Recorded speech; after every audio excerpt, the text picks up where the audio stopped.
Muy buenas noches, con ustedes la emisión estelar del Noticiero Nacional de Televisión. Buenas noches, gracias por su compañía. De inmediato los titulares. Contundente rechazo del mundo al bloqueo estadounidense contra Cuba. Llega a La Habana vicepresidente de la India. Declaran constitucional ley de medios promovida por gobierno argentino. Nuestro segmento Cuba Dice aborda este martes los efectos negativos de la acumulación de desechos en las comunidades. Por una abrumadora mayoría fue aprobada hoy en la ONU por 22ª ocasión consecutiva la resolución sobre la necesidad de poner fin al bloqueo económico, comercial y financiero de Estados Unidos contra Cuba. 188 países votaron a favor, 2 en contra, Estados Unidos e Israel, y se abstuvieron Islas Marshall, Palau y Micronesia. Cuba recibió nuevamente el respaldo mayoritario en la Asamblea General de Naciones Unidas a su proyecto de resolución necesidad de poner fin al bloqueo económico, financiero y comercial de Estados Unidos contra la isla. El resultado de la votación es el siguiente: a favor 188, en contra 2, abstenciones 3. El proyecto de resolución A/68/L6 ha sido aprobado. Con anterioridad, el ministro de Relaciones Exteriores de Cuba, Bruno Rodríguez Parrilla, detalló a la Asamblea General de Naciones Unidas las afectaciones del brutal bloqueo a la nación caribeña. Estados Unidos no es un socio comercial de Cuba, como afirman desvergonzadamente sus representantes, porque no puede serlo el Estado al que no se puede exportar ni comprar productos o servicios, ni usar el dólar en nuestras transacciones, de cuyas subsidiarias en terceros países no se nos permite adquirir medicinas ni alimentos debido a la ley Torricelli, que también prohíbe entrar en sus puertos durante 180 días a los barcos de todo el mundo que atraquen en la isla, que impide a otras naciones vendernos todo lo que tenga más de un 10% de componentes estadounidenses o exportar aquí cualquier producto que contenga materias primas cubanas. Durante 22 años, la ONU ha rechazado por resolución el bloqueo que Estados Unidos mantiene por más de medio siglo contra Cuba. Adán Morel, Sistema Informativo de la Televisión Cubana. En los minutos finales de esta emisión transmitiremos el discurso íntegro del canciller cubano Bruno Rodríguez Parrilla en la Asamblea General de la ONU. Y la prensa de Estados Unidos reseñó lo ocurrido hoy en la Asamblea General de las Naciones Unidas. El punto en común de todos los medios fue señalar el consenso internacional contra el bloqueo norteamericano hacia Cuba. Medios de prensa estadounidenses mencionaron en sus páginas web el resultado de la votación contra el bloqueo en la Asamblea General de las Naciones Unidas. Aunque la derrota diplomática de Estados Unidos no fue la noticia del día, el acontecimiento fue resaltado y analizado, al menos a nivel de Internet. Además, es curioso el sincronismo en los términos empleados por estos medios de prensa. Tanto la CBS como la ABC News coincidieron en subrayar en sus sitios web que la Asamblea General de las Naciones Unidas votó contra el bloqueo de Estados Unidos, aunque utilizaron la palabra embargo para referirse a la política de guerra económica contra Cuba. La ABC publicó en su portal en Internet que la Asamblea General de la ONU votó abrumadoramente para condenar el bloqueo por 22º año consecutivo. En el sitio de la Radio Nacional Pública de Estados Unidos, el periodista Billy Chappell escribió que solo un país está de acuerdo con que el bloqueo debe continuar, haciendo referencia a Israel, el eterno y solitario compañero de Estados Unidos en la Asamblea General. Esta emisora describió que la votación de las Naciones Unidas se ha convertido en una especie de tradición dentro de ese organismo. Esta noticia puede que ponga a pensar a los estadounidenses, pero no parece tener ningún efecto en el Departamento de Estado o en la Casa Blanca de Washington. Javier Ortiz, Sistema Informativo de la Televisión Cubana. El vicepresidente de la República de la India, Mohammad Hamid Ansari, llegó hoy a Cuba y fue recibido en el Aeropuerto Internacional José Martí por el viceministro de Relaciones Exteriores, Rogelio Sierra. La agenda del señor Ansari incluye un encuentro con su homólogo cubano, el primer vicepresidente de los consejos de Estado y de Ministros, Miguel Díaz-Canel, así como también la firma de un acuerdo de exención de visado y de un memorando de entendimiento para la cooperación en materia de radiodifusión. Está prevista además la entrega de un donativo al Instituto Nacional de Deportes, Educación Física y Recreación, INDER. El vicepresidente indio, quien vino acompañado de una numerosa delegación, participará esta noche en la inauguración oficial del Festival de la Cultura de su país, que hasta el 4 de noviembre se desarrollará en Cuba. La Habana y Nueva Delhi mantienen colaboración en la agricultura, la educación, el deporte, la electrónica, la computación y la industria textil. El intercambio de visitas de altos funcionarios entre 2012 y 2013 indica la voluntad bilateral de incrementar los vínculos económicos y políticos. Anisley Torres, Sistema Informativo de la Televisión Cubana.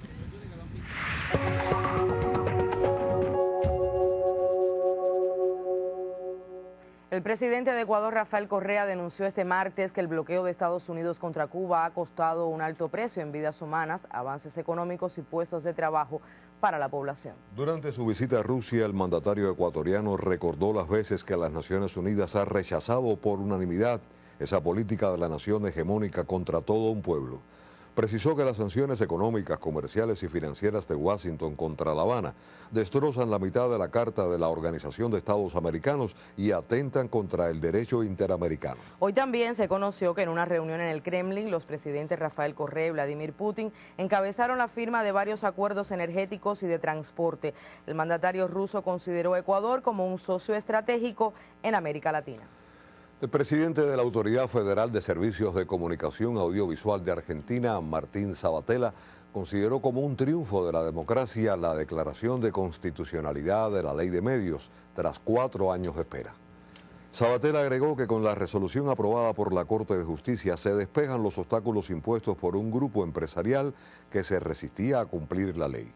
El máximo órgano judicial declaró este martes constitucional la legislación promovida por el gobierno de Cristina Fernández al rechazar los pedidos del grupo empresarial Clarín. Organizaciones sociales y sindicatos de Paraguay rechazaron hoy la ley de asociación pública y privada aprobada este lunes por la Cámara de Diputados. Trabajadores de diferentes sectores que exigían la anulación de la norma jurídica fueron reprimidos violentamente por los cuerpos policiales. La iniciativa del presidente Horacio Cartes tiene el propósito de favorecer el plan económico de corte neoliberal, defendido por el gobierno y apoyado por poderosos intereses nacionales y foráneos. La ley forma parte de un paquete que tiene 2 objetivos fundamentales: la concentración de poderes en el presidente de la República y la apertura del Estado al capital privado.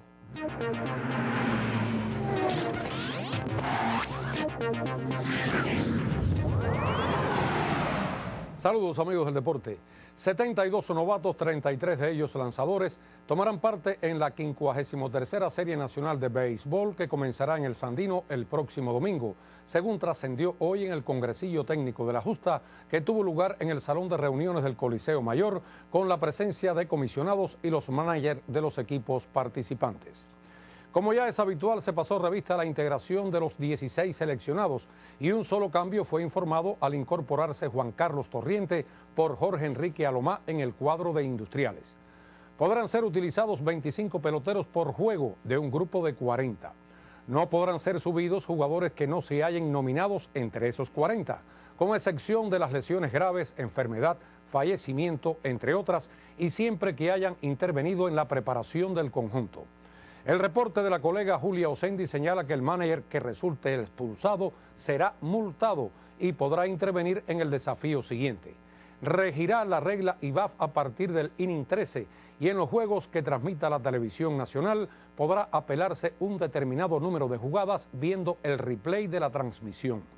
También se explicó sobre jugadas que se dan muy poco, como bolas incrustadas en la red de los guantes y pelotas dentro de los uniformes, mientras se dieron a conocer 9 cambios en los grupos de árbitros.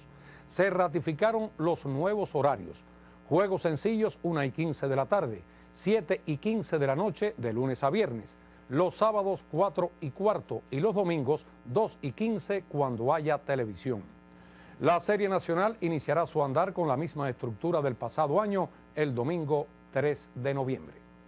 Finalmente, el badmintonista cubano Osleni Guerrero pasó hoy a cuartos de finales del torneo abierto de Santo Domingo al disponer del dominicano Nelson Javier en la segunda ronda. Osleni había quedado libre en la jornada de apertura en la modalidad de single, aunque debutó en el doble mixto con Taimara Oropesa. En ese partido cayeron ante la pareja brasileña de Hugo Artuso y Fabiana Silva. Deportes, emisión estelar.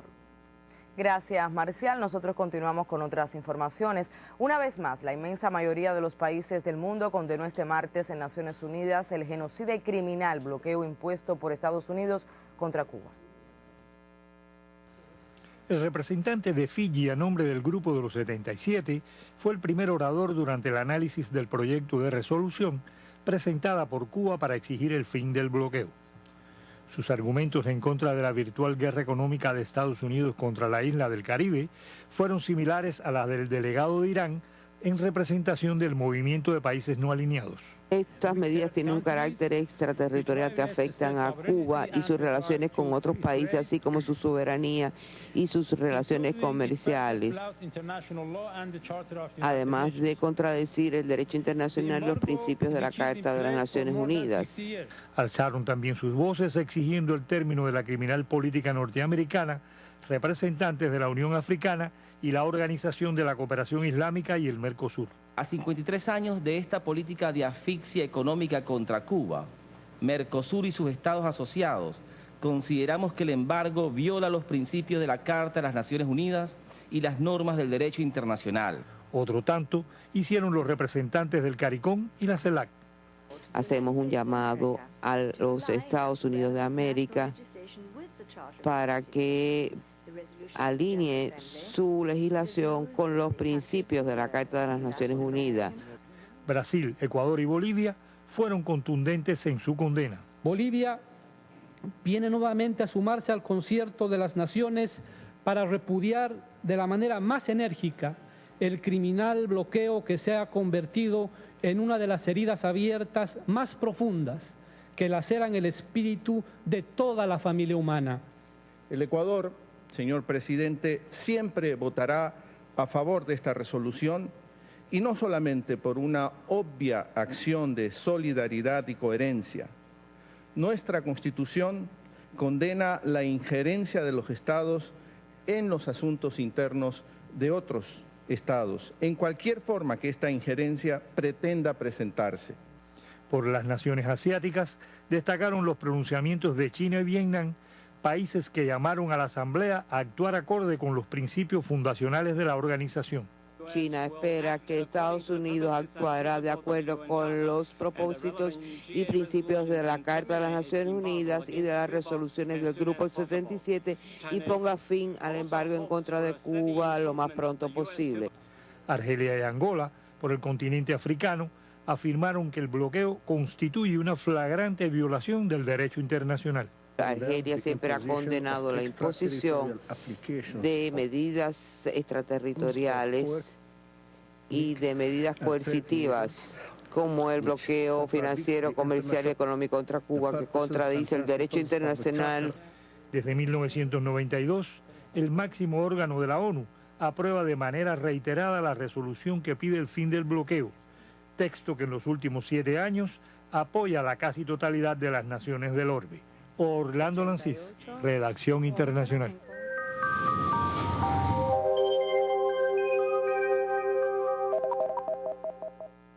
Hola, ¿qué tal mis amigos? La banda de nublados se ha movido más hacia el este, los nublados que estaban asociados a una vaguada se han movido hacia el oeste, en el Caribe, hacia Yucatán y Centroamérica, y tenemos aquí a Cuba con la influencia de altas presiones y poca lluvia.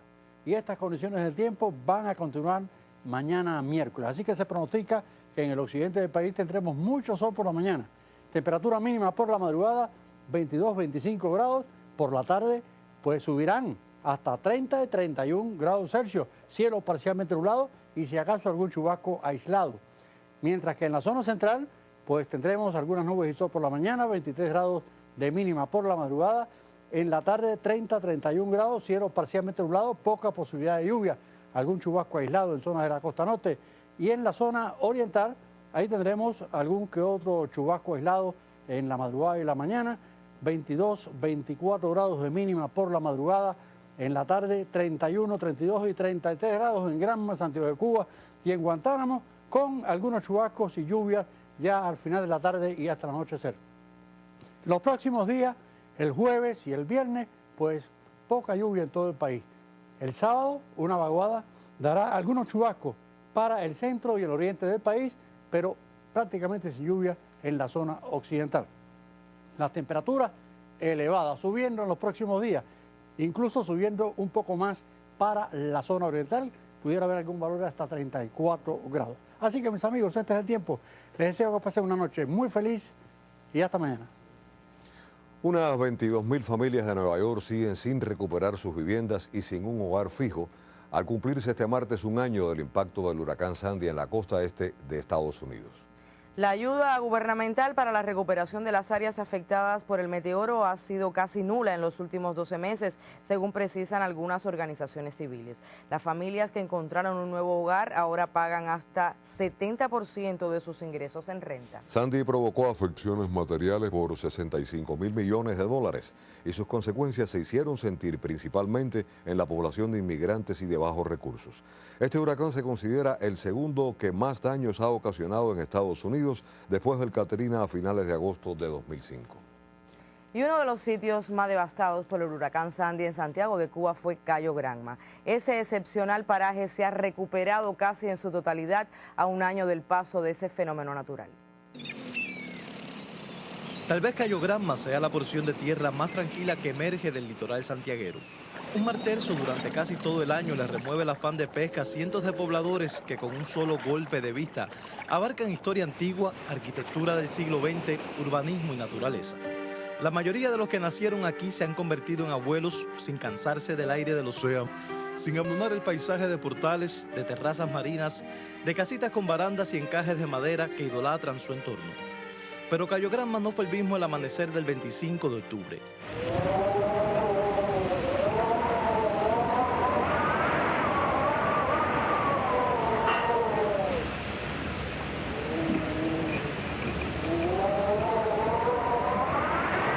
¿Se acuerda de Sandy? Yo no me quiero ni acordar. Mi casa desapareció completa. Solamente quedaron los escombros. Lo perdí todo. Mi cuarto quedaba encima del mar y no recuperé nada. Así quedaba su calle principal, la iglesia San Rafael, su urbanismo de madera y de tejas francesas tullidos por los vientos y las olas. El 20% de las 171.000 viviendas afectadas por el huracán Sandy en la provincia de Santiago de Cuba se encontraban cerca del mar. Pero un año después de Sandy, cuando se mira hoy a Cayo Granma, sea por aire o por tierra, les renace a los moradores y visitantes la expresividad. Los techos rojos, aunque inclinados como de costumbre, señalan hoy las manos de la recuperación. Desde la más modesta vivienda hasta la más antigua exhiben hoy sus nuevas cubiertas. Muy orgullosa porque a mí me desbarató todo el techo y me lo pusieron nuevo. Estoy muy agradecida porque mojarse no es fácil. Se ha visto un gran avance en los techados. No con la velocidad que quisiéramos, pero sí se ha visto que se ha avanzado bastante en esto. La ciudad ha dado un cambio, vaya, excepcional. A pesar de la visible recuperación, todavía en Cayo Granma, como en diversos puntos de la geografía santiaguera, hay huellas irreversibles de Sandy. Aquí, por ejemplo, vivían 3 familias. Todos, desde entonces, duermen en la casa de guardafronteras de la zona, pero no pierden las esperanzas de tener su nueva casa. La esperanza es lo último que se pierde. Solo el 50% de los damnificados del huracán en Santiago de Cuba ha encontrado una solución para su problema. Cayo Granma cambió destrucción por belleza. Así lo ha hecho la heroica ciudad que todavía con marcas imborrables de un ciclón continúa recuperándose. Desde Santiago de Cuba, Cusco Tarradel, Sistema Informativo de la Televisión Cubana.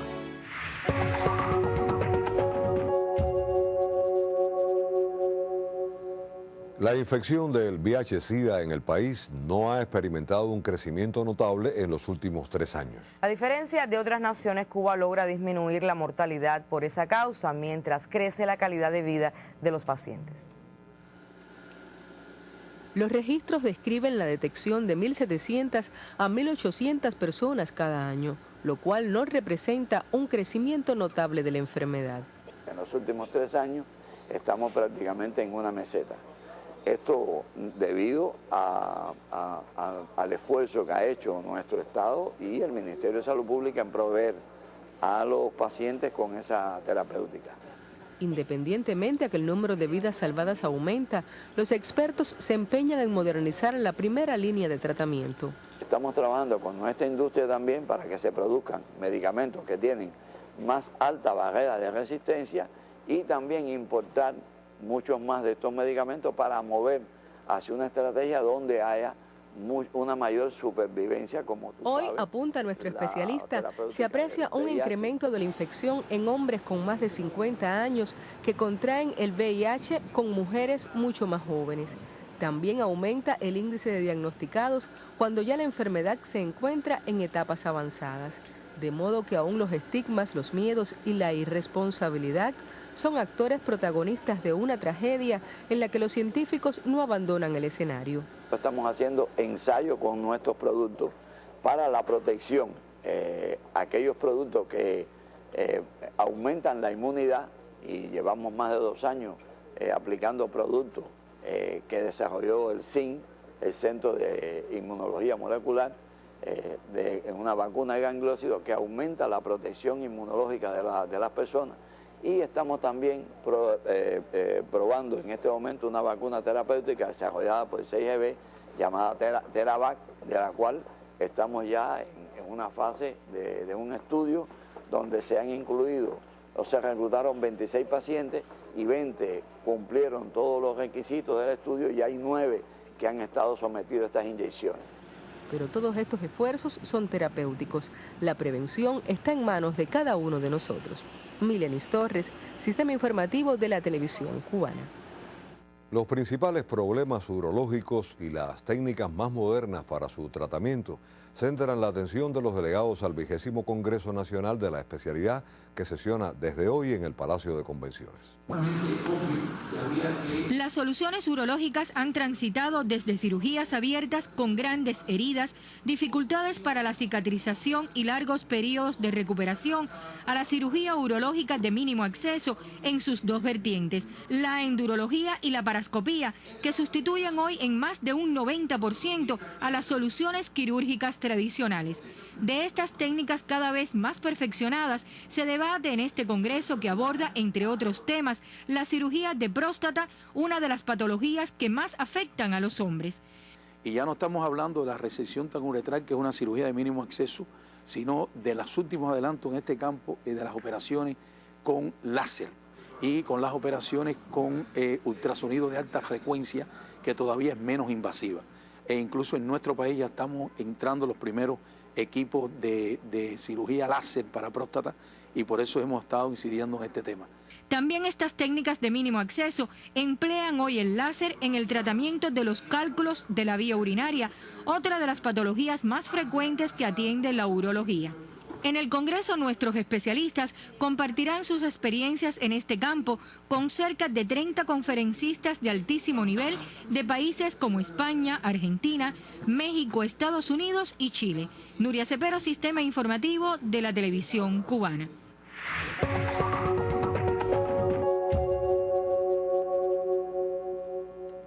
Y la sección Cuba Dice aborda este martes los efectos negativos que causan la acumulación de desechos sólidos, los salideros de agua potable y el vertimiento de aguas albañales en las comunidades. Estos problemas deben constituir un llamado para las instituciones estatales y la población.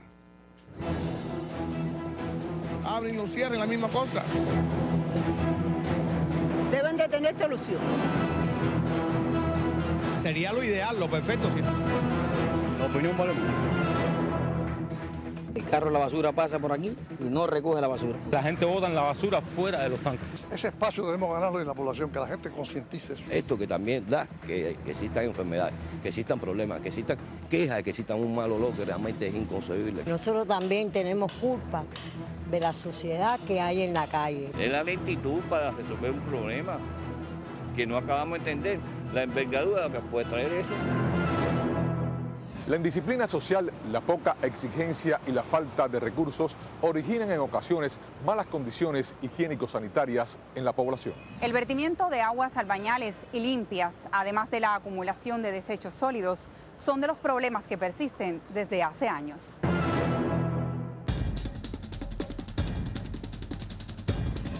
En el reparto Mulgova, en el habanero municipio de Boyeros, persiste una situación con el vertimiento de aguas albañales, hecho que se agrava cuando llueve ante el deficiente drenaje de la zona. La calle esta y la calle esa, tupido totalmente. ¿Con aguas albañales? Con aguas albañales, porque aquí todos los edificios botan para una alcantarilla. ¿Qué tiempo estuvieron con la calle en aguas albañales? Cerca de un mes, 24 o 23 días. ¿Qué hacía la gente, las personas para salir de la casa?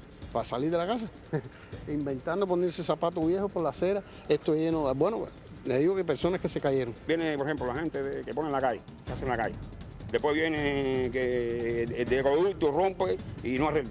Viene el lodo, rompe y no viene. Entonces cuando empieza el aguacero, todo eso se une. Sucede el fenómeno y venga a las 72 horas. No, es que viene a los 20 y pico, 30 días. Y entonces las infecciones estas las estamos trasladando todo el mundo hacia las casas. Al tener limitado el tema de los colectores en el país, provoca también muchas obstrucciones, que va aparejado también a indisciplinas sociales. Se está trabajando por tramos. Hay la sustitución de colectores, el tratamiento de las lagunas de oxidación, la construcción de plantas de tratamientos residuales, a la par que está trabajando también en las conductoras de abasto de agua, en las plantas potabilizadoras y en las redes exteriores de las viviendas. Tenemos que trabajar con constancia, viendo las prioridades, hacia dónde vamos para resolver los problemas y en contacto directo con la población. Tenemos que explicar mucho a la población para que colabore con nosotros. El 36% del agua que se bombea de las fuentes de abasto se pierde por las malas condiciones que presentan las conductoras y redes exteriores. Junto a la rehabilitación de conductoras de agua limpia, el país también invierte importantes recursos a la red de alcantarillado y la limpieza de fosas. Más de 300 millones de pesos destina cada año el Instituto de Recursos Hidráulicos para realizar nuevas inversiones y dar mantenimiento a conductoras y redes hidráulicas y sanitarias. Recientemente se hizo entrega de un grupo de equipamiento que el país con gran esfuerzo ha adquirido y se ha entregado a empresas de acueductos y empresas constructoras. Poco a poco se podrá ir cumpliendo el programa y el plan de la economía e ir ampliando esta gama de equipos para poder trabajar. La falta de sistematicidad en la recogida de desechos sólidos en algunas zonas de La Habana es de los principales problemas que atenta contra la salud de la población. Los llamados microvertederos son focos contaminantes donde proliferan insectos y roedores. Los camiones vienen y limpian, pero al poco rato viene la población y vuelve a echar basura. El carro de la basura recoge los tanques por las noches todos los días, pero pasan los carros, los vecinos, tiran la java, caen fuera de los tanques y ahí se queda la basura. Esto es algo serio. No sé, comunal me parece que no da abasto, la población también, eso es algo serio. Me parece que es mucho lo que hay, damos lugar a la epidemia. Hay parte de la población, pero si tú no tienes donde echar la basura porque no la recogen, la gente la tira en el piso. ¿Usted la tiraría en el piso? No, yo no la, porque va. En este gran contenedor ubicado en el Canal del Cerro, se vierten cada día gran cantidad de desechos sólidos. Aquí botan la gente animales muertos, la misma gente que crían chivos, que están ya, que echa la basura aquí, mondongo. Hubo una semana que el contenedor no se podía estar dentro de la casa. La puerta de mi casa y las ventanas yo no las puedo abrir porque las moscas me invaden la casa y es horrible estar aquí en esta esquina. Hoy no, el contenedor está vacío. Pero antes, ¿vacío en esta? Así como... Hoy él está vacío. ¿Se desborda? Se desborda. ¿A qué tiempo vienen a buscar Cada día o 15 días. Cuando se llena es que lo vienen a buscar. Por eso llamamos a la reflexión a la entidad comunal, que por favor lo vea más profundo y que no solamente lo visite, sino que esto lo sistematice, no más de 48 horas. Lo que está establecido con las cajas Pirol, que no puede pasar de un periodo de 48 horas su recogida. Cuando no se recoge en ese periodo, es porque hay algún eslabón de la cadena que no ha funcionado en la información a la unidad que recoge las cajas Pirol, que tiene que salir del mismo territorio. La capital cubana genera diariamente 17.000 metros cúbicos de desechos sólidos y no cuenta con los recursos para cubrir toda la recogida. Téngase en cuenta que solo un camión colector en el mercado internacional cuesta $100.000, pero no solo con grandes inversiones se resuelve este problema. Los principales problemas que tiene la Dirección Provincial de Comunales hoy en los 15 territorios son problemas de dirección, un problema de cuadro, un problema de hombre, de fiscalizar, de controlar más lo que nosotros hacemos y aprovechar más la capacidad y la eficiencia de los equipos con que hoy contamos. Hoy con lo que tenemos podemos hacer más de lo que hacemos. Solo este año por actos vandálicos se han perdido 228 contenedores, 44 por ruedas, 29 quemados, 58 sustraídos y 97 por mala operación de los carros recogedores o deterioro. Situación que ha disminuido respecto a años anteriores, pero todavía hay que seguir combatiendo estas indisciplinas. Hasta la semana pasada se reportaron en Mayabeque más de 100 fosas tupidas vertiendo hacia la calle y cerca de 60 vertederos.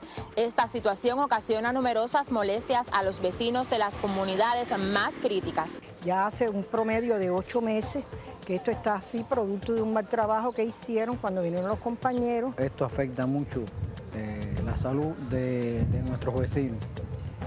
Aquí juegan niños menores y la pelota a veces le cae dentro de las charcas esas podridas que hay aquí y eso puede contaminar y traer enfermedades bacteriológicas a los niños. En igual condiciones está el reparto Los Médicos en San José de las Lajas, capital provincial de Mayabeque. Yo creo que hay que buscarle una solución y pienso que debe ser ya algo que debe de tomarlo el gobierno de la mano y bueno, decidir qué cosa es lo que hay que hacer.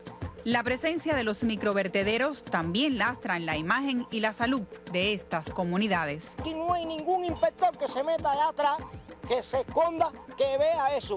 No, para eso no existe el inspector. El inspector anda por ahí atrás de los carretilleros, atrás de la tarima, atrás de la cafetería. Hay lugares, localidades en el país que pueden ser ejemplos de cómo la población, cómo los organismos interactuando en conjunto, es decir, la interrelación, la intersectorialidad, se puede solucionar. Con pocos recursos, llegar a soluciones de grandes problemas. Ejemplo, la provincia de Matanza, la provincia de Ciego de Ávila, provincia de Cienfuegos, aún teniendo problemas que existen en estos lugares, que tienen que seguir trabajando para darle solución a los mismos. Durante décadas la provincia de Ciego de Ávila se ha caracterizado por su limpieza e higiene. Y aunque hoy la ciudad no luce todo lo resplandeciente que deseamos algunos de sus habitantes, se aprecia en muchos lugares la voluntad y el cuidado que ponen los trabajadores de comunales para que se mantenga lo hasta hoy alcanzado. Y en estos momentos está la ciudad bastante limpia. Podríamos contribuir mucho más con la limpieza en algunos lugares. Existen algunas afectaciones en los medios de transporte, como es lógico, de acuerdo a las roturas que en momentos coyunturales se presentan, pero siempre lo que se busca es, de manera estratégica, garantizar el cumplimiento de los ciclos de recogida.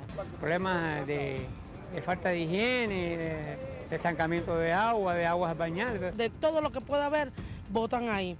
Y en cuanto al agua, esto aquí cuando llueve, el agua se le mete a todo el mundo y limpian hoy. Y pasado mañana vuelvan a tirar basura y animal muerto y excremento de caballo, de puerco y de lo que sea. Y no toman atribución con nada.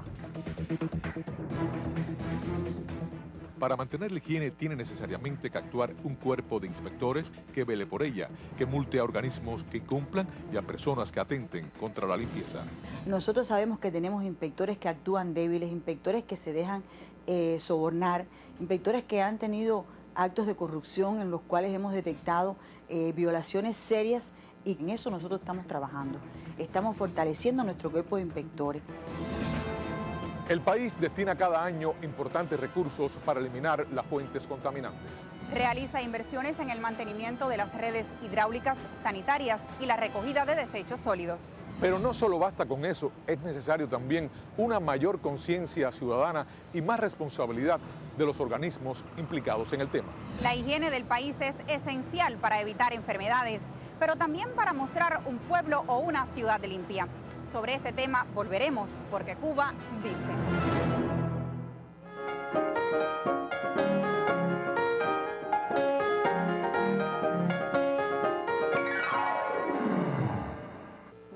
noches, con ustedes las culturales del Estelar que hoy transmitimos desde el Guiñol Nacional de Cuba, donde como parte del Festival Internacional de Teatro de La Habana se presentó esta tarde El Principito que yo leí. El colectivo La Tónica Latero de Colombia presentó este espectáculo de luz negra con sorprendentes figuras y asombrosos personajes. Tras un accidente en medio del desierto, un adulto tiene un encuentro con un pequeño personaje venido de un universo remoto, el Principito. En esta interacción se revela la vida autómata y ensimismada en la que viven los adultos. Utilizando metáforas se muestra que las necesidades básicas han sido suplantadas por falsas metas nacidas del mundo material, transitorio y pasajero. Y desde el Guiñol Nacional continuamos con más informaciones culturales. Hasta la apartada comunidad pinareña del sitio llegó la compañía infantil La Colmenita para repartir sonrisas a las familias del lugar. Muy disfrutado fue el espectáculo La Cucarachita Martina, protagonizado por niños muy pequeños que impresionan por su talento precoz. Durante 4 días el proyecto escénico infantil del capitalino municipio del Cerro actúa para los niños pinareños. Y el cariño que sentían y la felicidad que tenían en sus caras y la alegría que sentían al ver a La Colmenita actuar aquí. Para mí significa una gran felicidad porque los niños también merecen ser felices. Nosotros venimos a endulzarlos, a que tengan un poquito de amor de nosotros, que le vamos a entregar y que se sientan muy felices y que nunca les falte la felicidad. El Cine Teatro Praga, el Centro Cultural Los Pinos y los proyectos a orillas del Guamá y los Chapucerios fueron también escenario de las presentaciones. Desde Pinar del Río, Yamile Abreu, Sistema Informativo de la Televisión Cubana. Y termino informándoles que con motivo del 65 aniversario del Ballet Nacional de Cuba y del 70 del debut escénico de Alicia en Giselle, el Festival Iberoamericano de Teatro de Madrid, Ediciones Cumbres y el Instituto Alicia Alonso de la Universidad Rey Juan Carlos nombraron a Alicia como madrina del Festival Iberoamericano de Teatro y otorgaron la distinción extraordinaria por la oralidad. Con esta información terminan las culturales de hoy. Soy Dianic Flores y les reitero las buenas noches.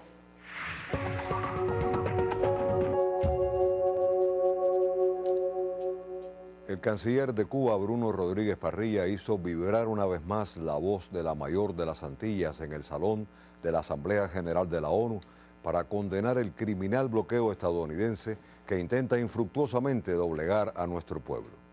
Señor presidente, el Departamento de Comercio de los Estados Unidos ha puesto como condiciones para emitir una licencia que autorice cualquier suministro de equipos, dispositivos o medicamentos al Cardiocentro Pediátrico William Soler de La Habana, el uso exclusivo de estos en pacientes cubanos, monitorear su destino final, que no se utilicen en actos de tortura, en violaciones de derechos humanos, en producciones biotecnológicas, ni sean reexportados.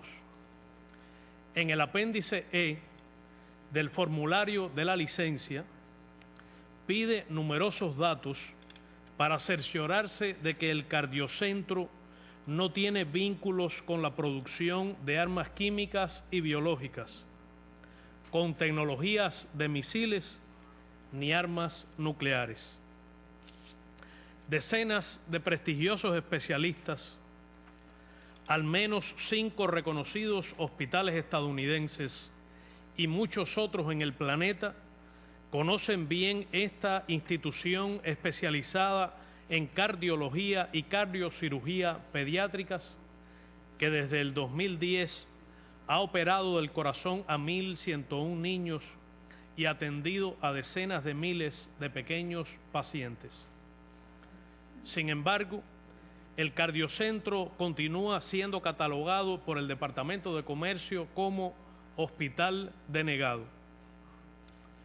Como consecuencia, las niñas y niños cubanos no pueden ser tratados con el dispositivo Amplatzer para curar la comunicación interauricular o cerrar el cortocircuito vascular en el conducto arterioso del corazón, ni con los dispositivos utilizados en el cateterismo intervencionista o recibir medicamentos de mejor calidad para el tratamiento de la insuficiencia cardíaca, antiarrítmicos y antibióticos de última generación.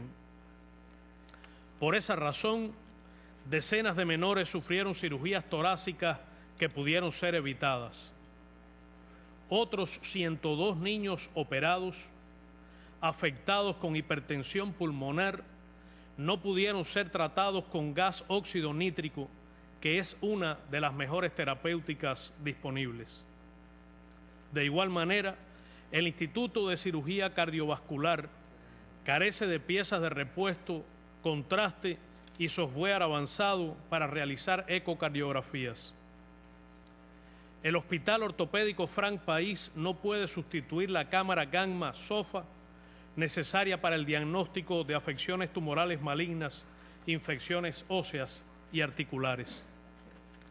El Instituto de Medicina Tropical Pedro Curí no puede acceder al antiviral en solución oral infantil Calestra al no tener licencia del Departamento del Tesoro para su importación.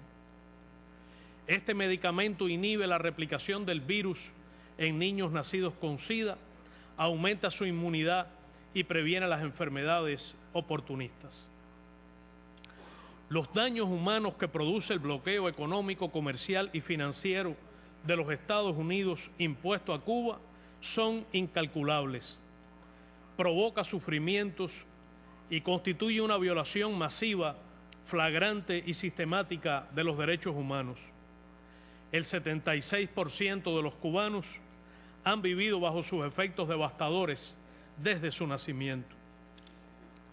El bloqueo califica como un acto de genocidio, según el artículo 2 de la Convención de Ginebra de 1948 para la prevención y la sanción del delito de genocidio, y también como un acto de guerra económica, de acuerdo con la declaración relativa al derecho de la guerra marítima adoptada en 1909.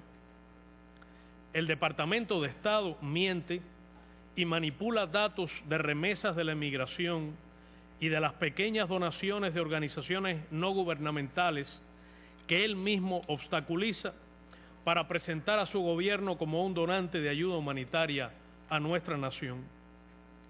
El memorando del subsecretario asistente de Estado, Lester Mallory, escrito el 6 de abril de 1960 y desclasificado 30 años después, dice, cito, la mayoría de los cubanos apoyan a Castro.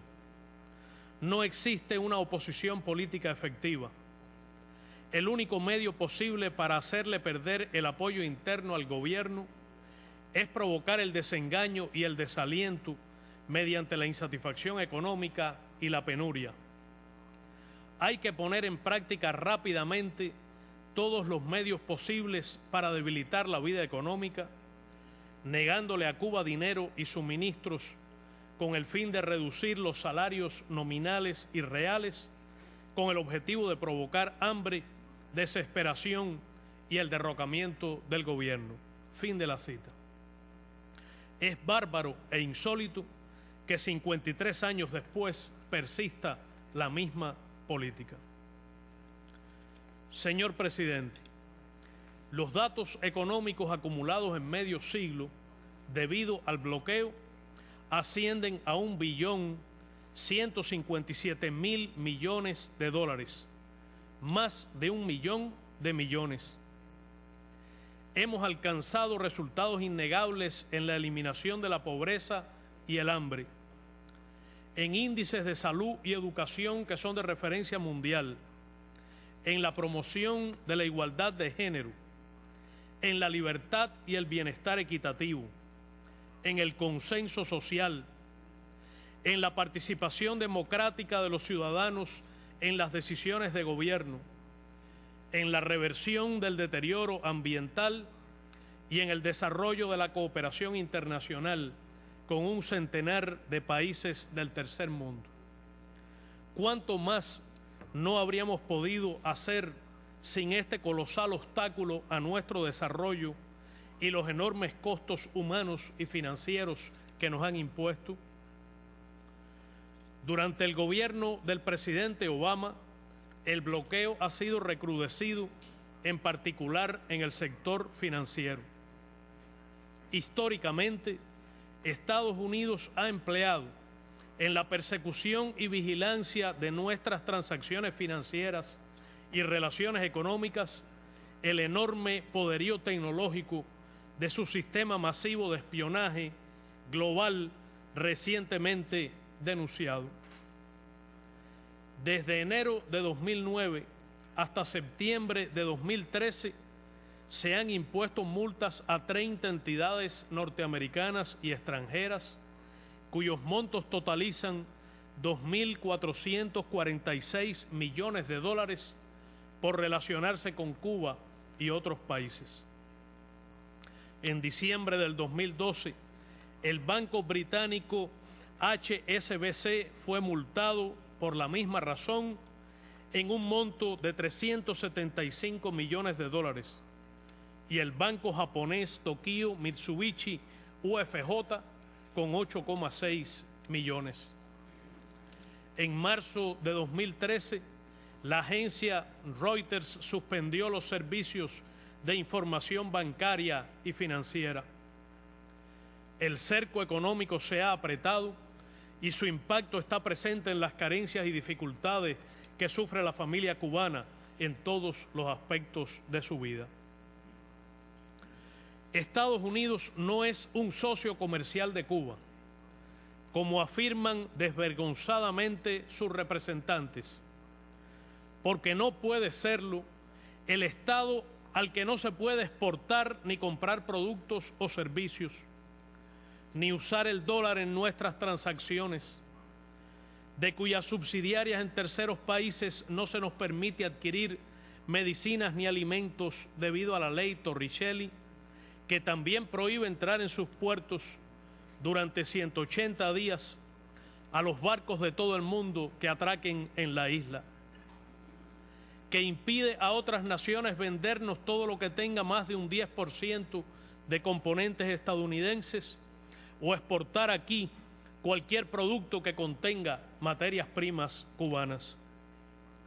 No lo es el Estado en que rige la ley Helms-Burton, que amplió de forma inédita las dimensiones extraterritoriales del bloqueo y codificó integralmente el cambio de régimen y la ulterior intervención en Cuba, ni el Estado que invoca la ley de comercio con el enemigo de 1917, solo aplicable a situaciones de guerra y únicamente vigente para Cuba. Nuestra pequeña isla no es una amenaza para la seguridad nacional de la superpotencia. Entonces, ¿por qué los norteamericanos no pueden acceder a productos cubanos de primera calidad, a nuestros medicamentos de última generación? ¿Por qué sus empresarios pierden oportunidades? ¿Por qué no se abren negocios que crearían empleos en tiempos de crisis? ¿Por qué las compañías norteamericanas no pueden acceder a la nueva Zona Especial de Desarrollo del Mariel? Las sanciones actas y se aplican con todo rigor. No es un asunto. El bloqueo es agresivamente extraterritorial y una violación del derecho internacional que lacera la soberanía de todos los estados. Es una y de la libertad de navegación. La cruel inclusión de medicinas y alimentos quebranta el derecho internacional humanitario. Es un acto hostil y unilateral que debe cesar unilateralmente. Señor presidente, el bloqueo es el principal obstáculo al más amplio acceso a Internet y las tecnologías de la información y las comunicaciones, al restringir el ancho de banda de la isla, encarecer la conectividad e impedir la conexión a los cables submarinos cercanos. Las sanciones limitan gravemente los contactos entre ambos pueblos y los que permite los condiciona con propósitos de cambio de régimen y desestabilización interna. A pesar de que Washington ha autorizado muy selectivamente algunos intercambios culturales, académicos y científicos, estos continúan sujetos a severas restricciones y múltiples proyectos de este tipo no pudieron realizarse debido a las negativas de licencias, visas y otras burocráticas autorizaciones. Cuba es el único destino en el planeta prohibido a los viajes de los ciudadanos estadounidenses. Es un asunto constitucional relevante que en esta materia los ciudadanos norteamericanos no sean iguales ante la ley, según sean o no de origen cubano. El equipo nacional de béisbol no ha podido cobrar los pagos adeudados por su participación en el segundo y tercer clásicos mundiales de 2009 y 2013. Se denegó la licencia a 300 corredores norteamericanos para participar en el Maratón Maravana en 2012. Más de 300 músicos que participaron en decenas de proyectos artísticos en este país no han podido recibir remuneración. La emigración cubana sufre medidas discriminatorias. La respuesta a la reforma de la ley migratoria cubana de enero de 2013 ha sido la persistencia en la aplicación de la ley de ajuste cubano y en la política pies secos, pies mojados, que alientan la emigración ilegal e insegura y el tráfico de personas, las cuales provocan pérdidas de vidas humanas. Curiosamente, la Oficina de Control de Activos Extranjeros, OFAC, embargó los fondos de una organización no gubernamental británica destinados a adquirir y distribuir en el Reino Unido el libro La guerra económica contra Cuba, de un autor europeo, producido por la editorial Monthly Review Press, basada en Nueva York. Durante 3 meses fueron retenidos los fondos del Consejo Latinoamericano de Iglesias previstos para costear su 6ª Asamblea General en La Habana.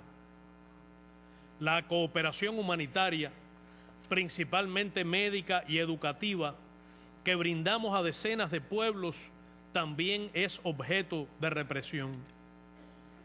El bloqueo es un acto inculto que impide el libre movimiento de las personas, el flujo de la información, el intercambio de ideas y el desarrollo de vínculos culturales, deportivos y científicos. La política estadounidense contra Cuba sufre absoluto aislamiento y descrédito mundial y carece de sustento ético o legal. Así lo demuestran los más de 180 votos en esta Asamblea General, los discursos de decenas de jefes de Estado y Gobierno en el debate general y los argumentos de los Estados miembros y las organizaciones internacionales expuestos en el informe del Secretario General de las Naciones Unidas. Señor Presidente, el presidente Obama podría utilizar sus amplias facultades constitucionales, aún sin pasar por el Congreso, para generar una dinámica que cambie la situación. En definitiva, los norteamericanos dicen que fue elegido para el cambio. ¿Qué se gana con la inercia de una política vieja, obsoleta, propia de la confrontación bipolar, enferma y éticamente inaceptable, que no ha funcionado durante 50 años? ¿Por qué no escuchar la opinión crecientemente mayoritaria en la sociedad norteamericana y en la emigración cubana, incluso en la Florida, que apoya la normalización de relaciones bilaterales y se opone al bloqueo y a la prohibición de viajar? ¿Por qué no aceptar que somos una nación y un Estado independiente, igualmente soberano? ¿no será mejor renunciar pragmáticamente a la obcecación ideológica heredada de 2 generaciones anteriores de políticos estadounidenses que no ha funcionado y dejar de gastar los dólares de los contribuyentes para intentar infructuosamente cambiar al gobierno cubano? La persistencia del Departamento de Estado en designar a Cuba de manera arbitraria e infundada como Estado patrocinador del terrorismo internacional lastra la credibilidad de los Estados Unidos, precisamente desde cuyo territorio se organizaron, financiaron y ejecutaron actos terroristas contra Cuba que provocaron 3.478 muertos y 2.099 discapacitados. En Miami tiene cómodo refugio el conocido terrorista internacional Posada Carriles, mientras se mantiene en injusta y prolongada prisión a 4 de los 5 luchadores antiterroristas cubanos. ¿Qué impide al gobierno de Estados Unidos ponerlos en libertad como acto humanitario o de justicia?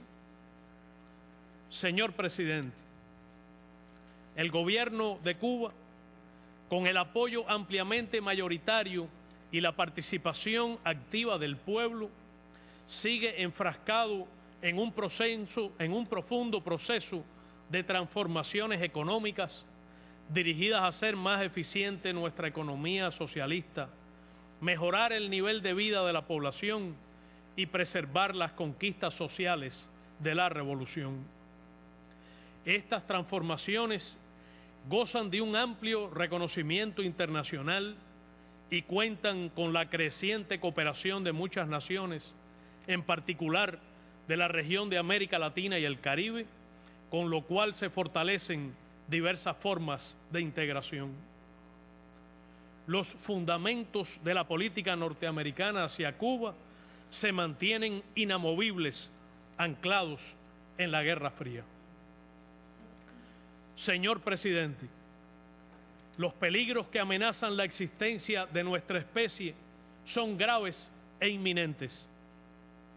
Para preservar la vida humana hay que salvaguardar la paz, y para ello es indispensable un cambio profundo en la manera de tratar y resolver los problemas del mundo y los conflictos, mediante el diálogo y la cooperación, sin el egoísmo y la filosofía del despojo que llevan a la guerra, al uso de la fuerza y a las medidas económicas coercitivas que silenciosamente también hieren y matan. Es cierto que entre ambos gobiernos existen grandes diferencias, pero el único camino productivo es encontrar una manera civilizada de relacionarnos, reconociendo que somos estados vecinos, pero distintos, y que solo a cada pueblo corresponde dirimir sus propios asuntos, su sistema político y decidir sobre su economía según sus legítimos intereses. Por tanto, habría que hacer prevalecer el diálogo, la negociación e incluso la cooperación en lo que sea posible y conveniente en beneficio de ambos pueblos y de las relaciones hemisféricas.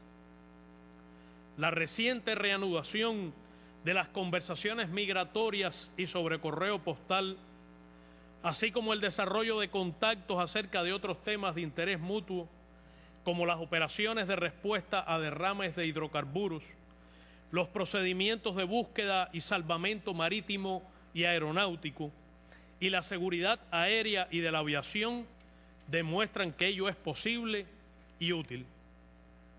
El gobierno de Cuba, como expresión de su voluntad de paz y convivencia respetuosa, reitera su disposición a avanzar hacia la normalización de las relaciones bilaterales y ratifica su disposición para establecer un diálogo serio, constructivo, en condiciones de igualdad y pleno respeto a nuestra independencia. Señor presidente, una vez más, a nombre del abnegado, heroico y solidario pueblo de Cuba, solicito a los representantes de los Estados miembros votar a favor del proyecto de resolución titulado Necesidad de poner fin al bloqueo económico, comercial y financiero impuesto por los Estados Unidos de América contra Cuba. Muchas gracias.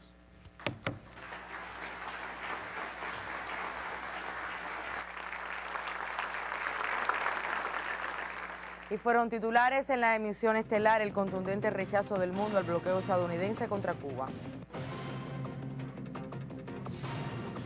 La llegada a La Habana del vicepresidente de la India. La declaración de constitucionalidad a la ley de medios promovida por el gobierno argentino. Y nuestro segmento Cuba dice que abordó los efectos negativos de la acumulación de desechos en las comunidades. Finaliza así la emisión estelar. Antonio Nápoles, Áñez Becerra, deseamos pasen todos una buena noche. Muy grata a su compañía, nos vemos mañana.